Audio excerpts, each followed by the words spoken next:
আবু জেহেল নবীজির রক্তে রাখতিও না, কিন্তু এই আবু জেহেলকে আমার আপনার পয়গম্বর একবার আর দুইবার না 4000 বার কালেমার দাওয়াত দিয়েছেন। বলেন সুবহানাল্লাহ। কতবার?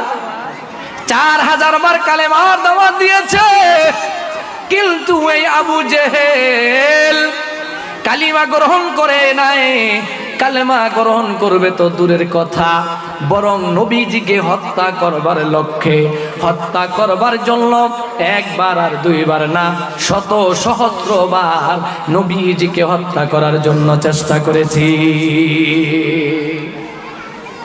কিন্তু আমার আল্লাহ কালামে পাকের মাধ্যমে জানিয়ে দেয়, ইন্না লানানসুরু রুসুলানা ওয়াল্লাযীনা আমানু।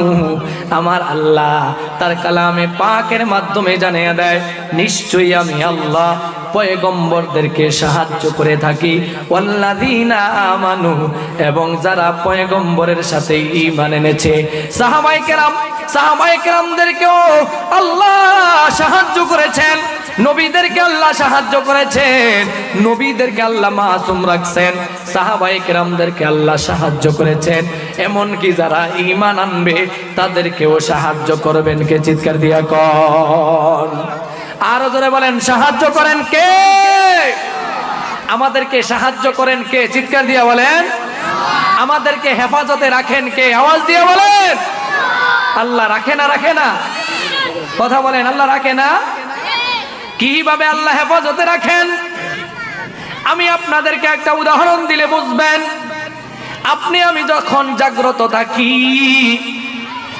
আপনার আমার কানের ভিতরে যদি একটা মশা অথবা মাছি ঢোকার চেষ্টা করে, বাকি আমি হাত দ্বারা ওই মাছিটাকে সরাইয়া দেই না? কথা বলেন না কেন? দেই না? কিন্তু যখন আমি আপনি ঘুমের ভিতরে থাকি, আপনার আমার কানটা স্বাভাবিক থাকে না? থাকে না? নাকি তাহলে কানের ভিতরে তুলা দিয়ে ঘুমাই? আরো জোরে বলেন, কানের ভিতরে কি তুলা দিয়ে ঘুমাই?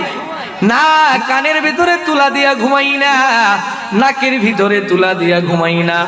নাকটাও খালি থাকে, ছিদ্রটা স্বাভাবিক থাকে, কানটার ছিদ্রটাও স্বাভাবিক থাকে। ও বাবা ভাই বন্ধু, এবার বুঝে থাকলে বলুন, আমি আপনি যখন ঘুমাইয়া যাই, আমার আপনার মাথার পাশ দিয়ে ডানে বামে সামনে পিছন দিয়া কত বিষাক্ত প্রাণী, কত পোকামাকড় আসা যাওয়া করে না?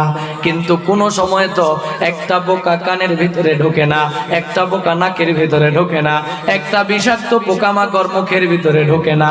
কারণ কি? কারণ কি?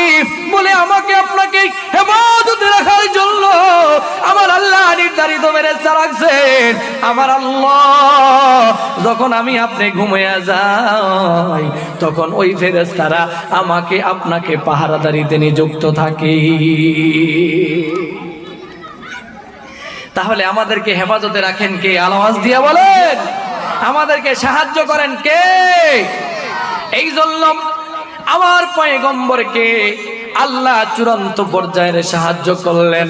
একবার আবু জেহেল আমার নবীজিকে মারার জন্য, আমার নবীজিকে হত্যা করার জন্য চূড়ান্ত পর্যায়ের একটা ব্যবস্থা নিয়েছিল। কেমন ব্যবস্থা নিয়েছিল? আবু জেহেল এরকম ভাবে অসুস্থতার ভান ধরেছে, যেটা আমাদের শরীয়তের ভাষায় বলা হয় তামারজ। মরজ, তামারজ মানে আপনি কো বিমার বানানা, অর্থাৎ নিজে অসুস্থ বানানো। আর মরজ মানে হলো অসুস্থতা, যেটা রিয়েলি অসুস্থতা, যার মধ্যে কোনো সন্দেহ নাই। মিয়া ফিল মিয়া, 100-তে 100 অসুস্থ, এটা বিমার, অসুস্থ। মরজ 100% তামারজ মানে আপনি কো বিমার বানানা, নিজে অসুস্থ বানানো, অর্থাৎ অসুস্থতার ভান ধরা। অসুস্থতার ভান ধরা। কিছু মানুষ আছে না, ঘুমের ভান ধরিয়া ঘুমায়। কথা বলেন না কেন? ঘুমায় না? ফজরের সময় দেখবেন মসজিদ থেকে যখন দাওয়াত ও তাবলীগের লোকেরা যখন খুশুসি গাছতে বের হয় অথবা ইজতেমাই গাছতে বের হয়, তখন যারা ফজরের নামাজে আসে নাই, এই লোকগুলি বাহির থেকে যখন তাবলীগওয়ালারা আইসা ডাকে, কেউ ওই আব্দুল মুনাফ মিয়া ঘরে আসেননি? হ্যাঁ, আব্দুল কাইয়ুম ভাই ঘরে আসেননি? ওই মিয়া ওই সময় ঘরে আসে না নাই? কথা বলেন না কেন? আছে না নাই? কিন্তু সে সেই সময় করে কি, হ্যাঁ, আরো খাতারা কম্বল ভালো মতন দিয়া, আর গরমকালে যদি কম্বল না থাকে বালিশ পাশে একটা থাকলে ওটা থুতমার উপরে দিয়া, থুতমা বোঝেননি মানে মোয়ের উপরে দিয়া আরো ঘুমের ভান ধরে, আর কোয়ায় এই বাসা তো ওই জায়গায় করে মানে এই করে আর কি। এটা হলো ঘুমের ভান ধরা, অরিজিনালি কি না ঘুম না। আবু জেহেল তামারস আপনি খুব বিমার বানানা, নিজের নিজে অসুস্থ বানাইয়া দুইজন দালাল ঠিক করলেন। বলেন কয়জন? জোরে কোন কয়জন? দুইজন দালাল ঠিক করলো মুহাম্মদকে হত্যা করবে। আবু জেহেল ওই দুইটা দালাল রে টাকার মাধ্যমে ক্রয় কইরা বললেন, তোমরা একটা কাজ করো, তোমরা আমার বাড়ির দরজায় গভীর কইরা একটা কুয়া খনন করবা। কি করবা? কুয়া চিনেন নি? গর্ত, থালা, পুষ্কুনি, যেইটা বোঝেন আপনারা, কুয়া। তোমরা একটা কুয়া খনন করবা, এই কুয়াটা খনন করবা। আর মোহাম্মদ, আব্দুল্লাহর ফোলা মোহাম্মদ যখন কুয়ার পাশ দিয়ে আসবে, তোমরা রাত্রে তো ঠিক পাইবে না, তোমরা একটা ধাক্কা দিয়া কুয়ার ভিতরে ফালাইয়া দিবা, আর পাশে যেই মাটিগুলা থাকবে ওই মাটিগুলা দিয়া সাফাইয়া দিবা। বলেন নাউজুবিল্লাহ। বাবা ভাই বন্ধু, আবু জেহেল দুইটা দালাল ঠিক কইরা আমার পয়গম্বরে হত্যা করবার জন্য চূড়ান্ত পর্যায়ের প্ল্যান নিল। কিন্তু আমার আল্লাহ আহকামুল হাকিমিন আল্লাহ, আমার আল্লাহ আবু জেহেলের সকল ষড়যন্ত্র, সকল নাটক আল্লাহ দেখে না, দেখে না। আরো জোরে বলেন আল্লাহ দেখে না, দেখে না। এই জন্য যতই ষড়যন্ত্র করো না কেন, আমার আল্লাহর কিন্তু চূড়ান্ত বার্তা আছে, চূড়ান্ত মেসেজ আছে।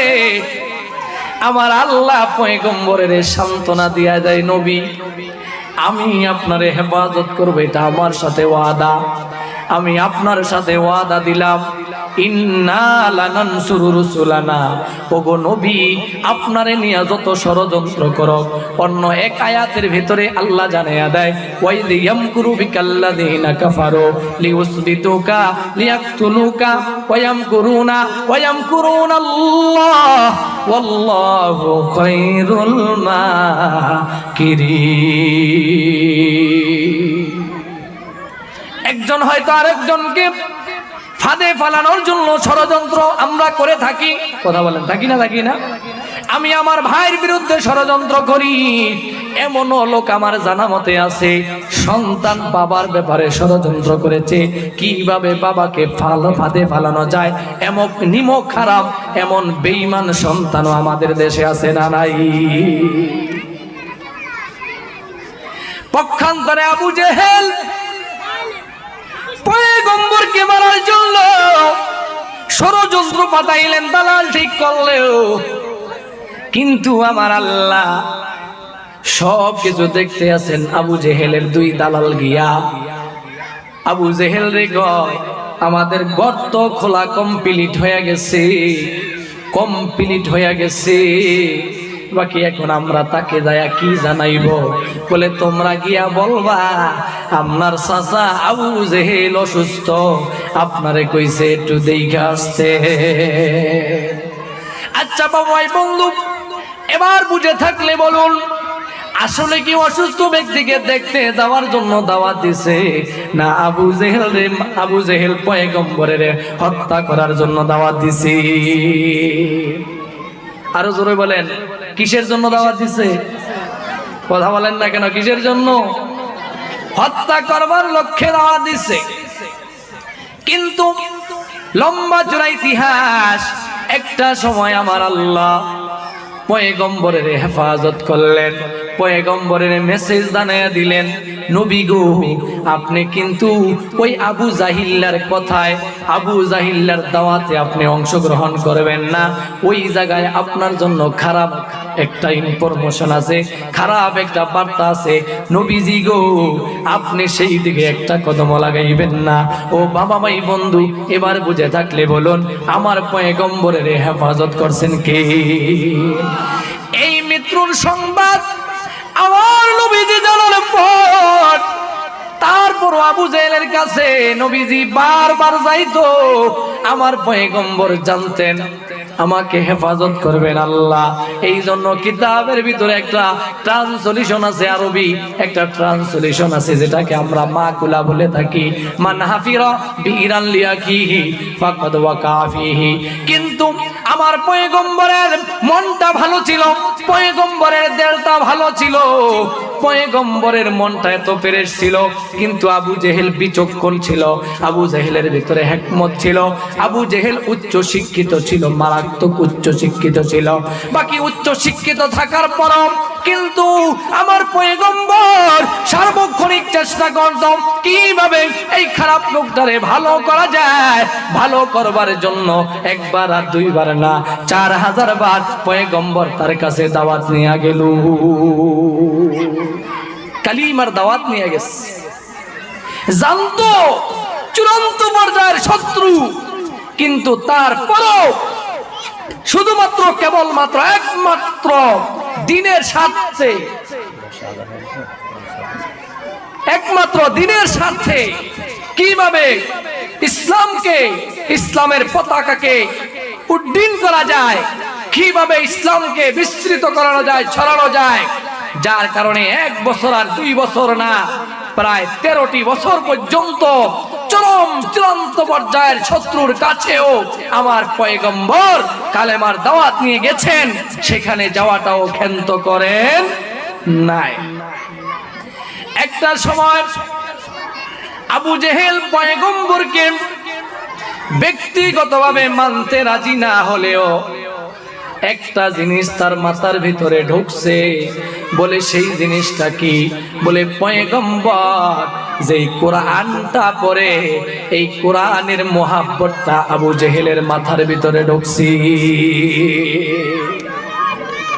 কোরআনের মোহাব্বত এটা আবু জেহেলের মাথার ভিতরে ঢুকছে। কিন্তু মোহাব্বত ঢুকলে লাভ হবে কি? মোহাব্বত ঢুকলে কাজ হবে না, কোনো লাভ হবে না। কারণ আবু জেহেল তো ঈমান আনে নাই, আর যতক্ষণ পর্যন্ত ঈমান না আনবে ততক্ষণ পর্যন্ত সে যতই মোহাব্বত করুক কোনো মোহাব্বত কাজে আসবে না। কথা বলেন ঠিক কি?